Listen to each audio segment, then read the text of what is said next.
Now playing the Artist for Artist podcast. In a world full of podcasts, three brothers decide to change the game. This year, see the podcast that everyone's calling amazing. Artists for artists, artists for artists, to artists for artists. This is the Artist for Artists podcast with your hosts James, CJ, and Hennessy. Welcome to Artist for Artists podcast, where we, as artists, have an insight into the music and media world, where we give our thoughts and just some of the things that we believe in. And today we have a very, very, very important guest. Yeah, man. I know we say that every time we have a guest, but this one is very, very important because it's near and dear to me. It's one of my best friends, if not the only best friend. Actually, he is the best friend in the world, but we'll talk about that later. It's two of us. Huh? It's two of us. Yeah, I mean, yeah, the closest best friend. I'm your host of three.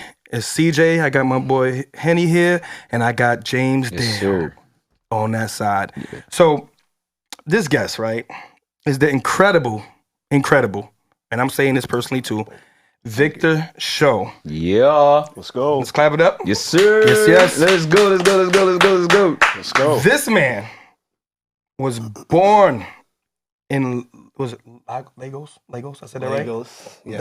Lagos. I get in trouble for it all the time. Yeah. Lagos. Let's say Lagos. Nigeria. But was raised in the Bronx, New York, where we met. Yes. Victor is not only a versatile actor, but also a dynamic choreographer, creative director, and producer. From pursuing a career in acting and dance, along with getting his degree in biology, a lot, based because he's African. It's like everywhere. Going from there to gracing screens and shows like Raising Dion and Orange is the New Black, he has a story that resonates with passion and perseverance. As a choreographer, his work spans with collaborations with A-list recording artists, showcasing his unique style. Please join us, and let's just welcome him again, to unravel the journey, the artistry, and the inspiration of the man himself, Victor Show. Come on in with this bio, man. Let's go. First of all, let me just say this right here, Vic. You came in here with this you pastor look on you, man. And let me tell you something right now. Corey was doing that bio, and the way you was just like, yes. Right, he was doing this. Yep. Okay. Don't. I was about to Don't mention TJ to me, I was like, yo, I'm about to get a word, man. All we needed to do was have somebody come in with their finger up like this, with a tissue and some. What's he? Man, can you say you gotta do Gatorade? some Welch's grape. Use some Welch's grape and just kind of like hold it. You know, like the new millennials now, they do Snapples, which is kind of like a thing. Like the real mothers of the church be like, nah, you gotta get Welch's grape. That ain't even that Snapple.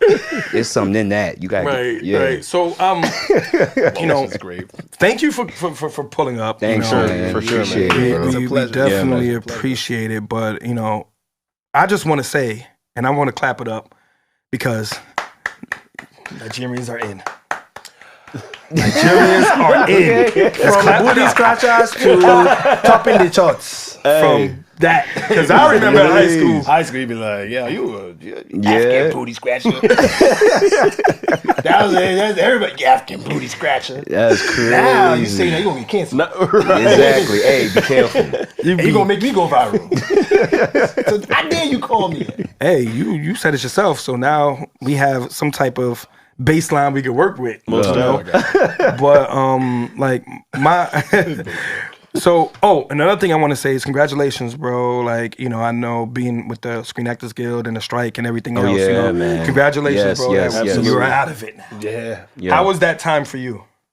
That time was rough. I mean, it's still kind of like simmering, because it's tentative, the agreement, but it's almost locked in. Okay. But the A-listers, the B-listers, all this goes down. All actors, felt the wrath of it because people were literally walking off set. People were walking off red carpets. So yeah, they get affected for sure, especially the ones who are already working. But the people who definitely feel it are the people who are just, on the come up, just grinding, and a lot of times people see you on TV, they automatically think, oh, you made it, We know that. Yeah. I've literally had friends who told me like they had to side eye people who were like side eyeing them for being on the train. Like, yo, I just saw you on TV. Why you on the train? Like, because I'm going home. And it's I'm New an York artist. City. Like, Like, what I'm you a talking about? working Yeah. artist. Like, billionaires take the train. I can't take the train because you saw me on TV. It's because you was on TV. Though. Yeah. So I know dancers who go through that, choreographers who go through that, and definitely actors. And the people on the come up where they, you know, kind of like felt the wrath of it was with auditions. Because you can't audition, you know. And I think I literally had like one audition because there are some productions that are being accepted with certain stipulations and stuff like that that were allowed to shoot during the strike. Gotcha. But it's like far in between. And that one audition was like a short film, and it had like a name actor on it. I can't say the name obviously, but it was just one of those things where it's like, damn, you're doing a short film? Okay. Yeah. And this is not your short film? You're just cast? He hungry. Yeah. She was Yeah. hungry. She's starving. Yeah. So, I mean, it just goes to show you how it affected Everybody. everybody. Yeah. Well, I like to say it affected me too, like big time, Oh, you say that? because I like to watch stuff. And It was, and till it this just- day, it's it like, was what do you It was want? getting acted left and right, Yeah. and I'm like, Right. All my favorite shows. right, you're like, you know, and now you don't know if they're coming which back. shows got cut off first, you know. Man, that's a whole the ones on nother BET? episode, man. I'm joking. No, all those networks is like, perfect timing. Okay, go. You gotta go. You gotta go. And you gotta go. It's like the reverse Oprah. Wow. And you gotta go. And you gotta go. And you gotta go. Man. But it was just tough, you know, and it comes from my perspective too. Is like I always said it when we had other actors, or you know, and you being my best friend and stuff like that. That I have a different insight to seeing the other side of it, being that you're in it. There's been times that I've like I couldn't do it, bro. Like I know that's why I always said if I'm going to be an actor, and I make this joke all the time with him. I said, bro, hurry up because I'm riding your coattails. Yeah. Like you go You gotta and you make do it. it, Yeah. and let me be that guy. Like I want to be like that guy. He wants to be like Entourage. That's No, okay. no. Well, yeah, but okay. Lazy. Friends, work with me, people. You know what I want to be? Lazy, right? But you know what I want to be? Because I don't really like fame. Be careful what you about to say. I know what you about to say. I don't really Go like ahead. fame. Okay. Like I don't want to. I want to be able to just go to Popeyes, get something to eat. You know, and nobody know, whatever. So like, I want to be like that guy in the film. So like, what's that guy who played in I never remember this dude's name. I'm not even gonna look at James because James never knows stuff. Look at his face. He looked at me like this. I'm looking at you like, who How about you where look we at the about to camera, go? James? Where we Give me about the to go? look Is this that you person gave in the the music camera. Where we So about to no, go it's with an this? actor. He played in 40-Year-Old Virgin. 40-Year-Old Virgin. Think Like a Man. I think. Think Like a Man. Skinny dude. This is where I know you Bald probably head may guy? know.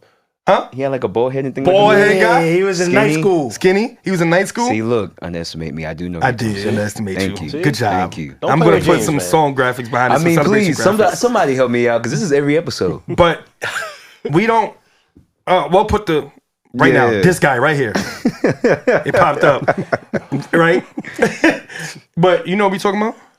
I can't say I do. So I think his name He's gonna is, pop up on the screen. Yeah, I'm like a visual type guy. Romany Malco or something like that. Something like that, yeah. Well, anyway, see, I want to be that guy because when you see him, Yeah, go ahead. matter of I fact, don't know who that is. He's like, I want to be him. All right. hold on, I'm going to do it. CJ Michael, ladies and gentlemen. CJ Michael. I'm going. No, we gonna I get said, be this. careful, man. Man. The guy's known, man. You Well, just I don't mean, know him. but right. But he's one of those guys That that, guy. when you see it, you go, oh, I know that guy. see, That's the iPad with the glasses right now. That's I killing can't me. put a face. I But can't you put say a his name name, to be the like, face, but I know Right. his But face. when you see his name, you're like, Oh, yeah. That guy. So let me ask you a question. If you see him walking down the street, right? And he starts to cry. Yiva. Walk on by, James. Okay. He does this. I'm sorry. He does this. He Yeah, finishes lyrics. it was my He's a bad. musician. It was my bad. Right. He's like, I thought it was a game. Go down. Go ahead. But if you see him walking down the street, right? You seen him when we talking about. You know what we talking about. Yeah. Your first thought isn't, oh, that's him, right? Your first thought is like, that might be him. Or that looks like True. that. That looks like guy true. kinda Like, looks I like think kinda that's like that him. guy. But he ain't gonna be walking in Soho. If you see Denzel walking, you be like, God But damn, if you that's see Denzel Denzel. walking, right? Yeah. right. So I want to be that guy. He wants to be that guy. Where you just and this guy. By the way, just he so you works know- everywhere. Huh? Every actor wants to be in a place where they're just doing what they love. Yeah. And You don't literally get took the words on my harassed. mouth. I'm about to say what makes that different from a and by the way, singer, every celebrity any wants of that that. stuff. Yeah, like That's nobody accurate. wants By the to. way, even people in corporate America want that. You Facts. think your boss Okay. wants you bothering him? If you true. work, front of house, Think about it. Remote. You know, so I Do you have a understand story your about that, sentiments, working but home, the industry remote? don't work like that. When you're famous, you just famous, and you gotta deal with it. Hey, Nah. you get what you get and you Get don't what get you upset. get. That's That's how it. it goes. you don't get That's what I be upset. telling my little nephews, You're gonna man. be You get what you surprised. get and you don't get This upset. don't go by upset. right here, and then they're gonna be like, "Oh, CJ Michael, Right. that guy." Oh, I thought that was you. I ain't gonna lie. I'm telling you all this, and we got this amazing podcast, and they gonna be doing that to us, and I'll be like this. I got what I got. Exactly. Me and you gonna be walking down the street. They're gonna be like, CJ Michael. I'm like, Yeah, and I'm Nobody knows gonna take. Nigga, can you give me a signature? I'm gonna turn Mr. Vic around. Let me use your back real quick, bro. Let me Yeah, sign a just signature on him. please. Even though he's the actor and guy, that's fine. That's fine with me. Nah, but like just again, I know a lot of the background, but my thing is like, what was that? And I said it to the other one, like for you to make such a decision to switch from just the I guess the righteous pathway of being a Nigerian youth, of going to school, making sure, to going into the creative arts. Like how did that happen? Like for you?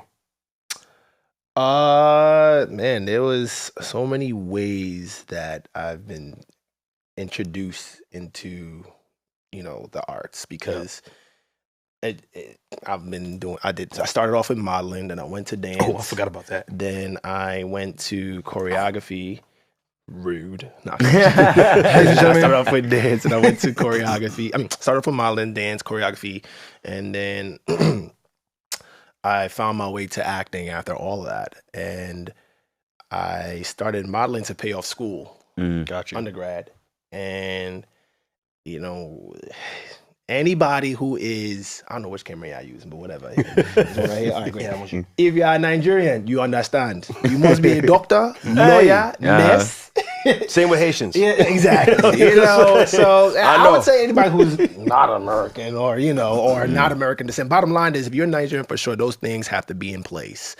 And so anything that I was doing within the arts was frowned upon. And so basically, I would have to sneak to do dancing because I just got thrown into it. I started liking it, and I started, doing dance groups with this guy. Yeah. Believe it or not, this guy was the man when I was. So there was this I've heard some stories, so man. there was this program called Teens in Motion. How do you have to bring that up? Yep. We on the Teens in Motion. Teens in Motion. Wait, why is he singing it though? Why is he singing it? Teens in Motion. Why are you blushing? Why are you blushing? Tell us So about basically, what happened was, Blushing. I always had somebody who would just bring me on into stuff. So He about to say something. so it was crazy. So it's a lot. So basically, I think it was my senior fashion show in high school. That same week that I started doing that show, whatever, my boy, he came, my actual neighbor, he came to that show and he's like, yo, you really do this, man. Yeah. I was like, I don't, I just did it for high school. And then he basically introduced me to this program called Teens in Motion, and it was like a non-for-profit performing arts program, basically like a beacon program, after program. And they had dance, they had modeling, they had stepping, acting, and that's where basically I started learning how to, do all those things that I do now for a living. And the same friend that brought me in there quit after 2 days. I stayed in and I tried to do the whole modeling thing because everybody was like, yo, you look like, this is when I had a light Caesar haircut. They were like, yo, you look like Tyrese, yo, you look like Tyson Beckford, yo. I was like, all right, so my head was just like, I was like, yeah. So I came in there, I did my walk, and he just side-eyed me like hell. See?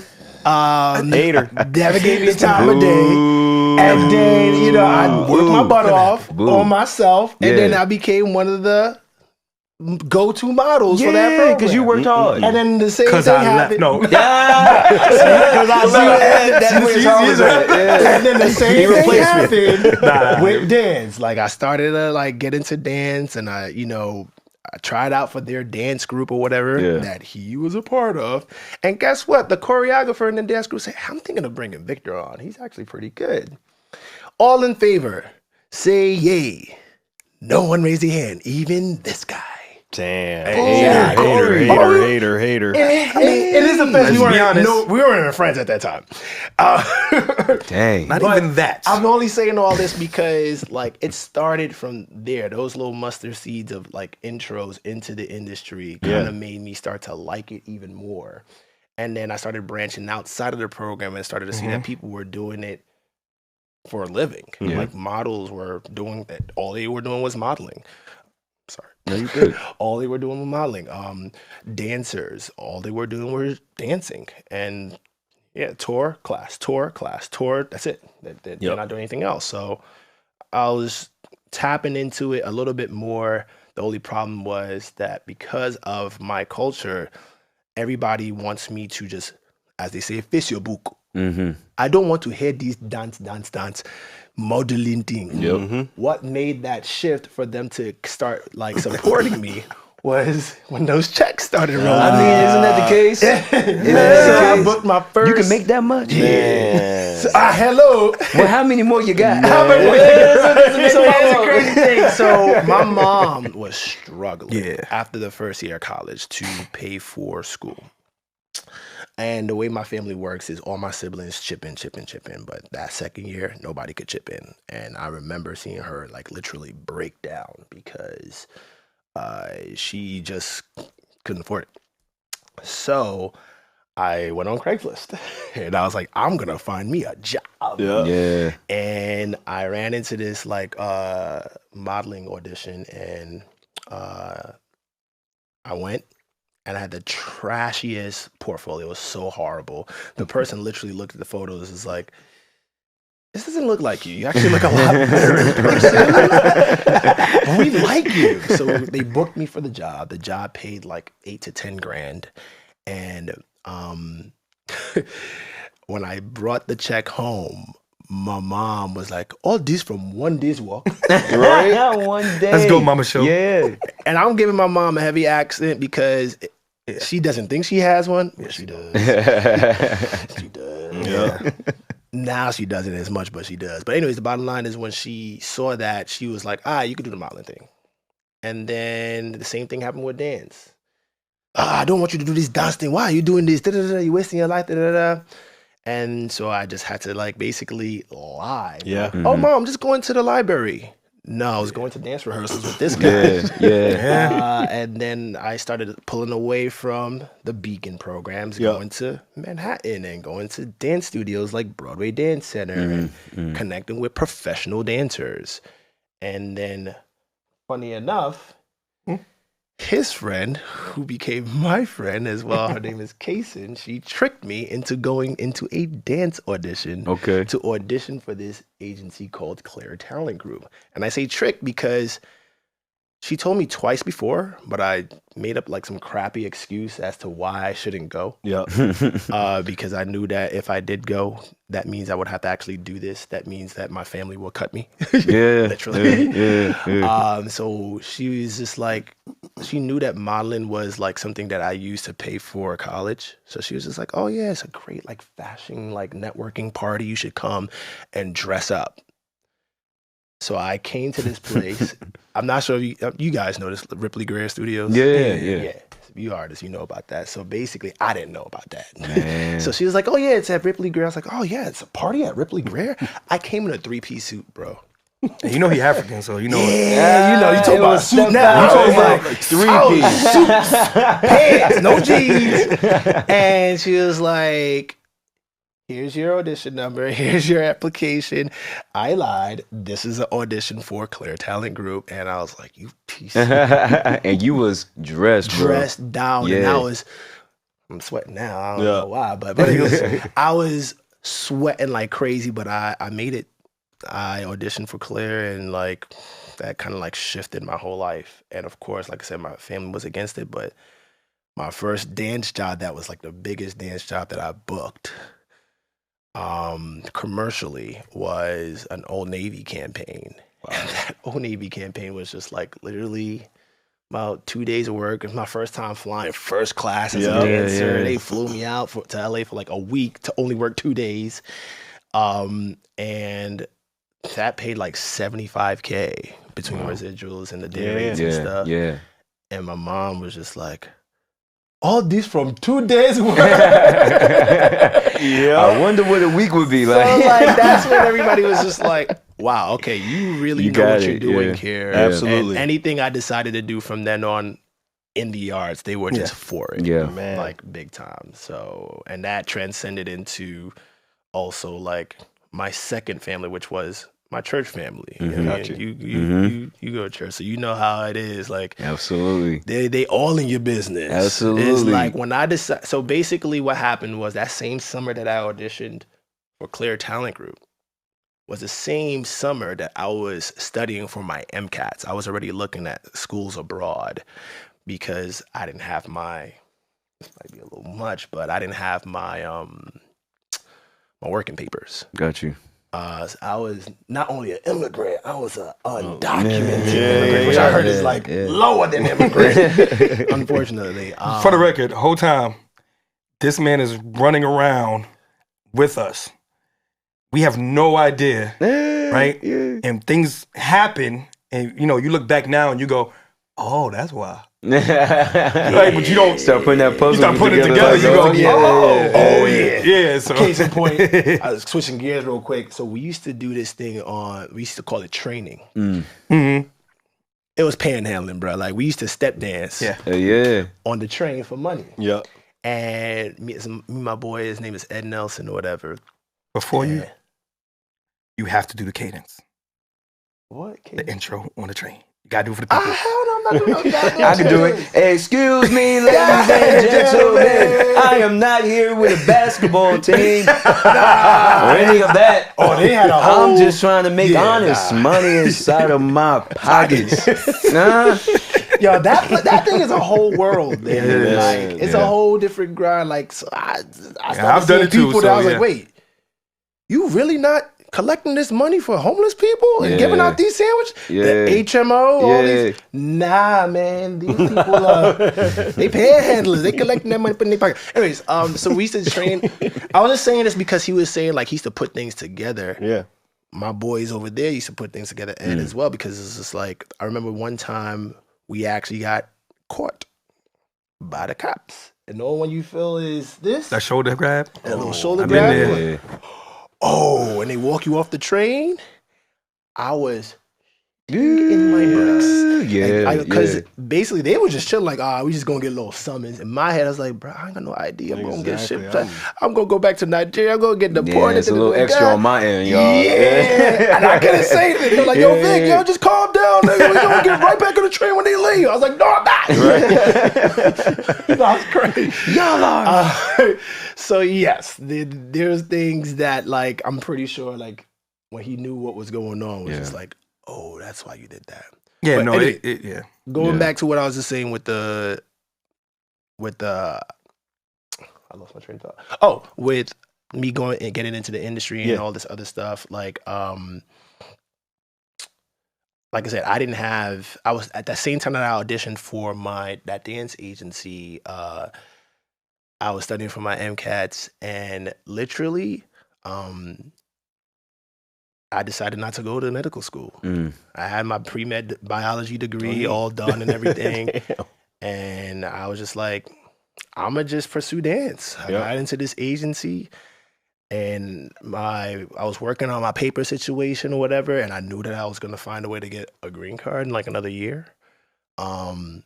So that church family that I was just telling you about, boy, did they drive me through the ground. It was, Yeah. You're wasting your life. Yeah, How can you do yeah, this to your mom? yeah, She yeah. brought you to this country, and now look at you. You're just wasting your life. They gave him a whole exorcism. Oh boy! And then when they started seeing me like on Saturday Night Live, dancing with Yeah. Kendrick Lamar, dancing with J-Lo, dancing with Alicia Keys, it was just like, wow, Victor, y'all really doing this?